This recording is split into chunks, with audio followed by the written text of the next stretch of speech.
রাগের মাথায় আপনি সন্তানকে বললেন তুই মর, ফেরেশতারা বলল আমিন। তোর ভবিষ্যৎ অন্ধকার, ফেরেশতারা বলল আমিন।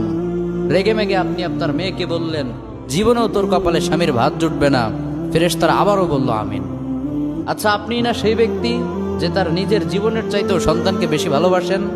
আপনি না সেই ব্যক্তি যে তার সন্তানের জন্য হাসতে হাসতে নিজের জীবনটাও দিয়ে দিতে পারেন? আপনি না সেই ব্যক্তি যে আল্লাহর কাছে নিজের চাইতেও সন্তানের জন্য বেশি দোয়া করে? তাহলে কি করে নিজের হাতে নিজের সন্তানের এত বড় ক্ষতি করতে পারলেন? Doesn't make any sense. Common sense বলতে কিচ্ছু নাই আপনাদের। আপনারা কি জানেন না আপনাদের রাগের মাথায় বদদোয়া করাগুলো ফেরেশতারা আমিন বলে?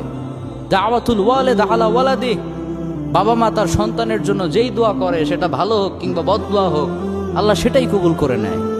এজন্য খবরদার, নেভার কার্স ইউর চিলড্রেন। রাগের মাথায় কখনো সন্তানকে অভিশাপ করবেন না। খুব বেশি রাগ উঠে গেলে তার জন্য